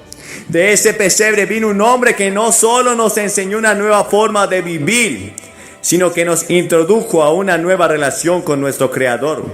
La Navidad significa que Dios está interesado en los seres humanos, que Él nos ama tanto que estuvo dispuesto a dar la vida de su único Hijo para que todo aquel que en Él crea no se pierda, mas tenga vida eterna. Pero ¿qué significa para ti la Navidad? ¿Qué significa para ti ese niño que nació en un pesebre? ¿Qué significa para ti ese momento glorioso donde Dios estaba permitiendo que su Hijo naciera de una virgen? ¿Sabes? Aquí estábamos leyendo la historia de unos magos que vinieron de Oriente a adorar a ese niño. Sin embargo, esos magos estaban un poco equivocados de dónde nacería el niño, porque ellos habían escuchado una antigua profecía que está en Números 24:17. Dice: lo veré, mas no ahora, lo miraré, mas no de cerca. Saldrá estrella de Jacob y se levantará cetro de Israel, y herirá las sienes de Moab y destruirá a todos los hijos de Set. Habían escuchado esa antigua profecía de un hombre llamado Balaam, y ellos habían escuchado que nacería esa estrella, un hombre singular, un hombre sin igual, un hombre que legislaría no solamente a Israel, sino a todo el mundo. Y habían venido a adorarle. Sin embargo, cuando ellos llegaron a Jerusalén, cuando ellos llegaron a la antigua Israel, llegaron justo al palacio del rey, porque ellos creían que ese rey del mundo iba a nacer en un palacio, porque ellos creían que ese Salvador, que esa estrella iba a nacer en medio de lujos, en medio de gran glamour, en medio de gran placer. Pero ese no era el plan de Dios. El plan de Dios era enviar a su Hijo y que tomara forma de siervo y hecho semejante a los hombres, se hiciera obediente hasta la muerte y muerte de cruz. Que Jesús con su pobreza enriqueciera al mundo, y escogió a una joven familia de Israel, un hombre descendiente de David que se llamaba José, que era justo y bueno, una joven virgen que solo quería hacer la voluntad de Dios. Dos personas que, aunque eran muy humildes de condición, estaban dispuestos a obedecer a Dios. Y escogió a esta joven pareja que venían de una condición muy humilde. Y quiero decirte que no importa cuán humilde seas, no importa en qué país vivas, no importa de qué raza, qué color de piel seas, si quieres hacer la voluntad de Dios y eres humilde, Él te escogerá y Él hará grandes cosas contigo. Y cuando llegaron los magos de Oriente y no encontraron al rey en el palacio, entonces preguntaron a los antiguos escribas, a los sabios de Israel. Les dijeron: hemos visto su estrella y hemos venido a adorarle. Y aquellos sabios, aquellos hombres de Israel que conocían la ley de Dios, los escribas, indagaron y sabían que el Señor iba a nacer en Belén, en la más pequeña de todas las tribus de Judá. Así que los magos fueron despedidos por Herodes, y les dijo Herodes: vayan y adoren a ese niño, búsquenlo, y cuando lo encuentren háganmelo saber para que yo también vaya y le adore. Así que los magos siguieron la estrella, y la estrella se detuvo justo en un pesebre. No se detuvo en un palacio, no se detuvo en una gran mansión, no había allí un gran edificio. Simplemente había allí un pesebre, un lugar, un establo, donde habían vacas, donde habían animales domésticos. Allí fue el único lugar donde encontró esta familia para posar y para que su hijo pudiera nacer, porque en ningún lugar les habían dado habitación. Ellos fueron quizás al Hotel Hilton, pero allí les rechazaron. Ellos quizás fueron a otro hotel de lujo, pero allí no había lugar.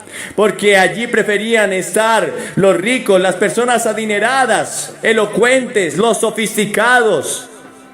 Pero no había espacio para Jesús. Yo quiero preguntarte: ¿hay espacio para Jesús en tu corazón? ¿Hay espacio para Jesús en tu vida? ¿Estás dispuesto a sacrificar a esos lujos, esos deseos pecaminosos para que Jesús entre en ti?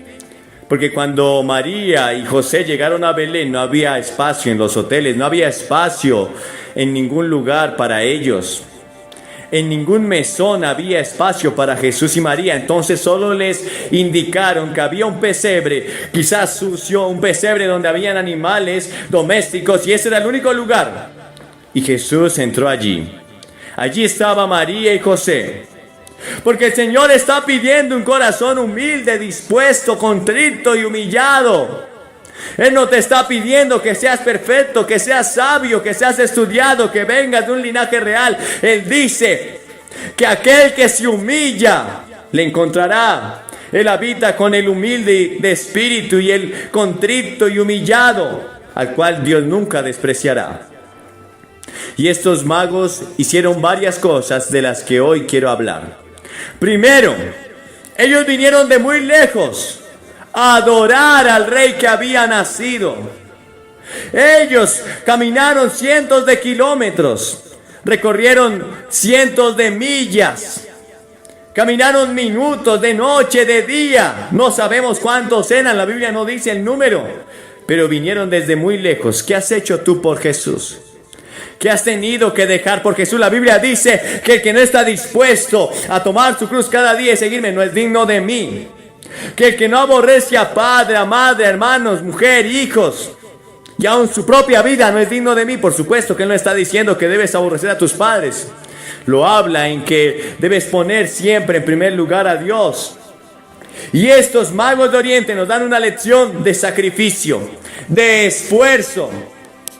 Y veo el cristianismo de América sofisticado. Es popular ser cristiano en América, es casi una moda. Y veo cuánto error hemos caído, cuánta sutileza el enemigo ha tomado nuestra vida para sacarnos ventaja, porque no vemos esfuerzo. Pero hay muchas cosas a las que tienes que negarte. Estos hombres se negaron a estar con sus familias en días. Estos hombres se negaron quizás a trabajar por sus propios medios. Estos hombres se negaron a tener una vida cómoda, solo por ir a adorar a Jesús. Luego dice la Biblia que ellos trajeron presentes. Tú lo puedes leer. Ellos traían oro, incienso y mirra. Y es de notar que solo a los reyes se les ofrecía oro. Cuando el rey Salomón tomó posesión de su trono como el legado de David, dice la Biblia que vinieron muchos reyes de todo lugar y le traían oro. La misma reina de Saba le trajo oro, porque oro era lo que se le ofrecía a los reyes. Oro era lo que se le ofrecía a aquellos monarcas grandes de esa época. Y es de saber que estos magos traían oro. Es decir, hay un mensaje que quiero compartir con ustedes esta noche. Está en el libro de Isaías, capítulo 66, verso 6. Isaías 66, 6. Dice allí la palabra: voz de alboroto de la ciudad, voz del templo, voz de Jehová que da el pago a sus enemigos. Desde el momento en que tú naces hasta el día en que tú mueres, habrán tres voces que siempre tratarán de guiarte y llevarte a un destino que cada una de esas voces quiere para tu vida. Esas tres voces se manifestarán durante el momento de nacer hasta el día de tu muerte. ¿Y de qué voces está hablando la escritura aquí? Primero, la voz del alboroto. Y el alboroto es eso que produce división, ruina. Alboroto es cuando en una multitud hay un rumor de, por ejemplo, que hay una bomba y la gente se va a confundir, va a salir una estampida y quizás muchos van a morir. Un alboroto es el que causa división, un alboroto es el que causa contienda, un alboroto es el que confunde y produce muerte. Bueno, esa voz de alboroto es la voz de Satanás. Esa voz de alboroto le habló a nuestra primer madre. Desde el momento en que inició la creación de esta tierra, esa voz de alboroto estuvo allí. Esa voz de alboroto habló en el cielo y confundió a miles de ángeles que luego le siguieron. Dice la Biblia que hasta la tercera parte de los ángeles siguieron esa voz de alboroto. Pero esa voz de alboroto que le habló a Eva en el capítulo 3 del Génesis, le dijo que si desobedecía a Dios comiendo del árbol que Dios dijo no comiera, iba a ser como Dios.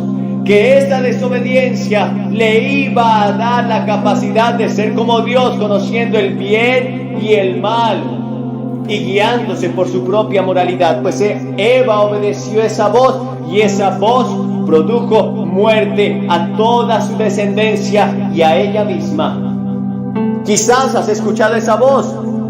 Tú dirás: Billy, pero yo soy un simple mortal, pero yo no soy tan importante.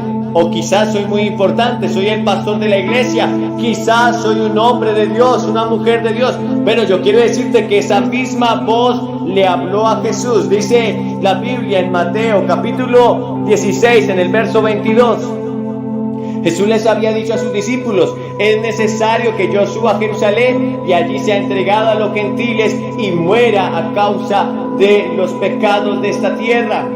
Es necesario que el Cordero de Dios, que el Hijo del Hombre que fue destinado para ser inmolado, vaya a Jerusalén y allí muera. Entonces Pedro, al escuchar esto, le reconvino, lo llevó aparte y le dijo: Señor, no permitas esto, que nunca esto te acontezca.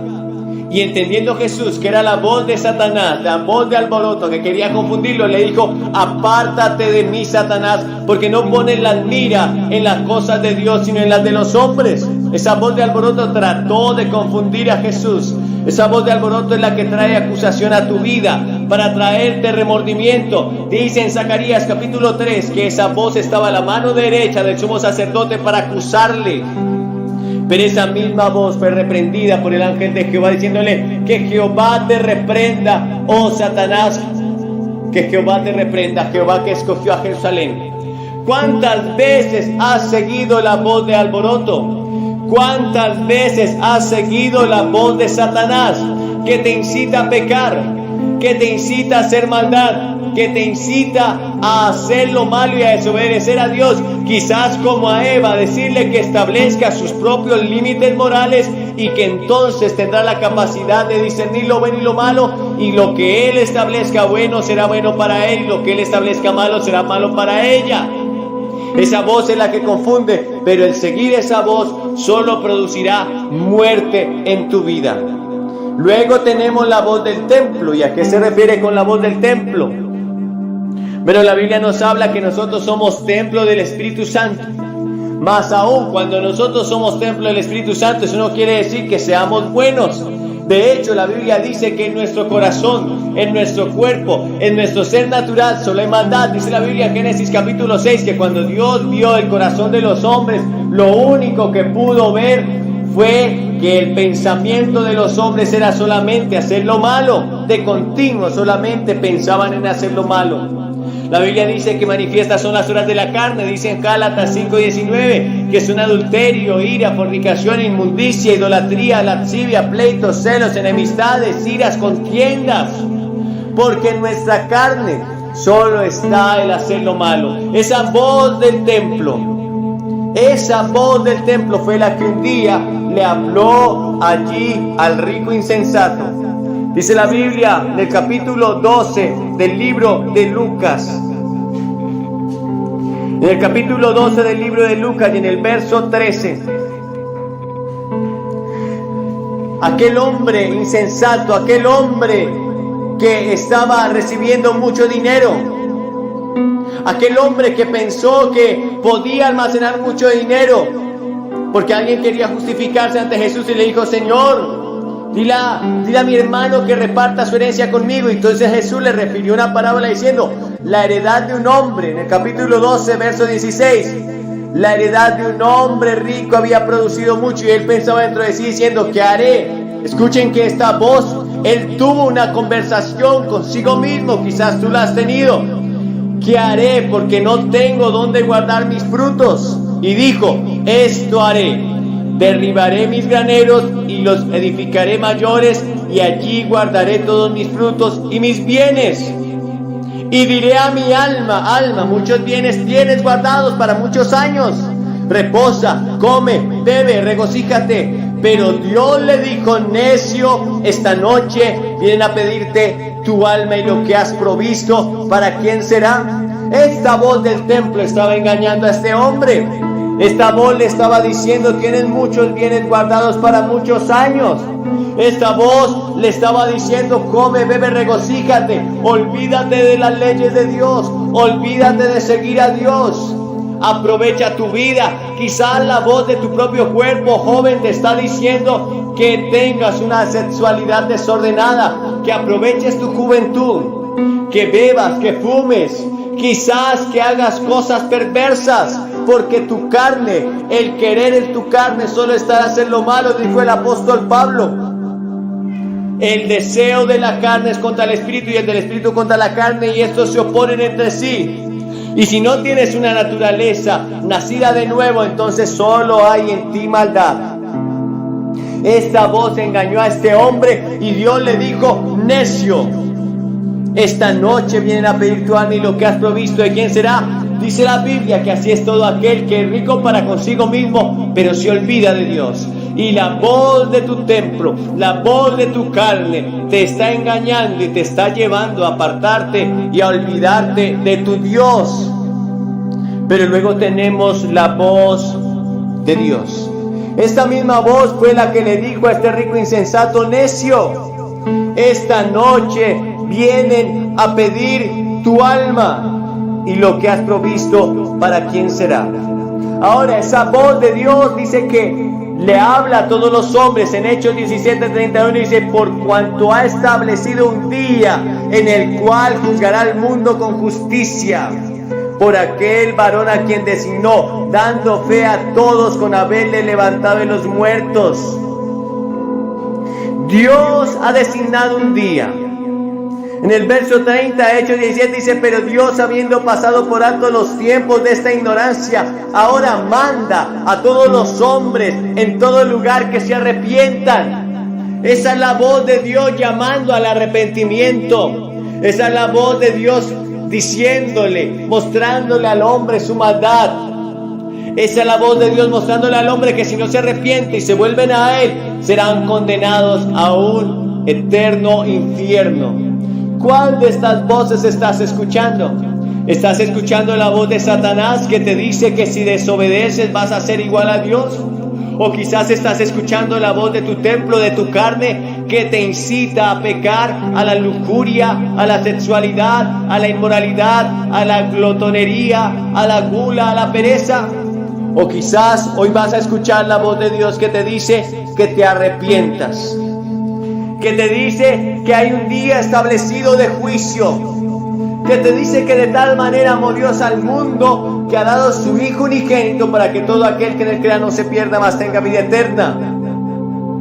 Tú decides en esta noche qué voz vas a escuchar, qué voz vas a seguir, a cuál de ellas vas a obedecer. Si decides obedecer a Satanás, solo te espera un lugar en tu eternidad y el día en que tú mueras. Pues la Biblia dice en Hebreos 9:27 que está establecido para los hombres que mueran una sola vez y después de esto el juicio. Si decides seguir la voz de Satanás, será lamentable para tu alma, será más lamentable para aquellos que estamos orando y buscando la presencia de Dios y rogando por ti. Pero tu destino eterno será el infierno. Ahora, si decides seguir la voz de tu carne, quizás vivas con placer, quizás vivas con mucho regocijo mundano, quizás tenga momentos de alegría y pasividad y de placer, pero finalmente tu carne también te llevará al infierno, porque la Biblia dice que los que practican tales obras de la carne son dignos de muerte eterna. Ahora, si decides seguir a Dios y escuchar la voz de Dios, entonces podrás entender lo que Jesús un día dijo a Nicodemo: te es necesario nacer de nuevo para entrar al reino de Dios. Y la única manera de nacer de nuevo es arrepentirnos de nuestros pecados y recibir a Jesucristo como nuestro único y suficiente Salvador. Él dijo en Juan capítulo 1, verso 12, que a los suyos vino y los suyos no le recibieron, mas a todos los que le recibieron, a los que creen en su nombre, les dio la capacidad de ser nacidos y de ser hechos hijos de Dios. Así que tienen la oportunidad de hoy obedecer a Jesús, de hoy seguir a Jesús, de hoy nacer de nuevo y ser una nueva criatura. Solamente decide venir hoy a los pies de Jesús. Tienes que arrepentirte de tus pecados. Tienes que confesarlo públicamente ante este altar, ante estos testigos, y entonces recibirlo en tu corazón, y se producirá el milagro más grandioso del universo, un nacimiento que no es de carne y de sangre, sino del Espíritu. Pasarás de muerte a vida, tu naturaleza frágil, mundana, pecadora será transformada y será renovado en un nuevo hombre, y entonces serás parte del reino de Dios. ¿Quieres venir esta noche? Desciende de las gradas, desciende de ese lugar donde estás, porque quizás pueda ser la última oportunidad que tengas. Tú no sabes si ahora al salir de esta reunión vayas a morir. Yo no sé si esta noche podría morir, podría enfrentarme al juicio eterno y entonces ya no habría rescate por los pecados, porque solamente en vida tuviste la oportunidad de arrepentirte, quizás la desechaste. No hagas eso esta noche. No hay nadie que esté en el infierno a quien Cristo no ha llamado. No hay nadie que esté en el infierno que no haya recibido la oportunidad de arrepentirse. Y hoy tienes tu momento de arrepentimiento. Ven a Cristo ahora. Desciende de esas gradas. Este es tu momento. Este es tu llamado. Este es el tiempo. Este es el tiempo de tu visitación.